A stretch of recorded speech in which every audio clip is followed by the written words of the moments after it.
Salom, bugun sizlar bilan Uzoq shahar serialini qisqacha tahlil qilamiz. Video so'nggi.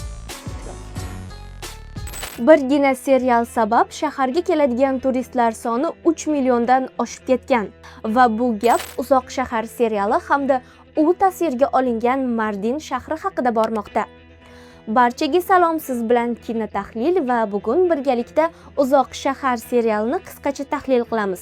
Hamda video so'ngida hech kim sizga aytmagan qiziqarli faktlarni bilib olishingiz mumkin.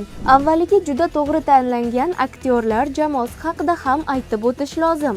Alia Albora obrazida aktrisa Sinem Unsal rolga shunchalik yaxshi kirganidan bu ayolning xarakteri aynan shunday qat'iyatli va kaskir ekan degan xayolga ham borish mumkin.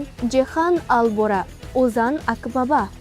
Avvalroq ham biz bu aktyorni shunga o'xshash rollarda ko'rganmiz, lekin bu serialda u haqiqatdan ham o'z imkoniyatlarini to'liq ko'rsata oldi deyish mumkin. O'tli qarashlar, jiddiy dialoglar, barchasi xuddi rol emas, balki haqiqiy hayotdek tuyuladi. Kichik Jehan yoki Deniz Albora rolida kichkintoy Kuzey Gezer. U filmda yoqimtoy, ma'sum va shu bilan birgalikda juda aqlli bolakayni ijro etgan. Alia turmush o'rtog'i Boranning o'limidan so'ng uni vasiyatiga ko'ra ona vataniga dafn qilish uchun olib keladi.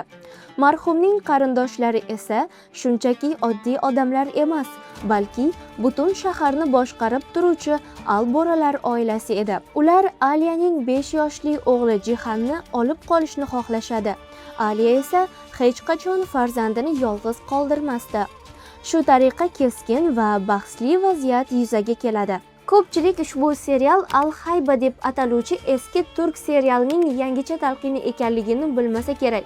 Aytib o'tilganidek, serial Mardin shahriga bo'lgan turistlar oqimini keskin oshishiga sabab bo'ladi va kelgan turistlar bu yer haqida ko'plab ijobiy fikrlarni bildirishadi. Filmda Coca-Cola kompaniyasining reklamasi qo'yilganligi sabab juda ko'plab noroziliklarga sabab bo'lgan. Shuningdek, janoza marosimida yuqoriga qarata o'q uzilgani aks etgan sahna ham Mardinning tub aholisi tomonidan qattiq qoralangan. Sababi shaharda bu kabi odatlarga amal qilishmaydi. Serial soundtreki hisoblangan Sezen Aksuning Demardin qo'shig'i ham katta muvaffaqiyat qozondi hamda shahar madhiyasi kabi sevib tinglanmoqda. Mardin, Nemrud'un çileli yıldızı, kadınlarının daha kızken ağrırmış kan kınası gür saçları, aklarmış bütün günahları.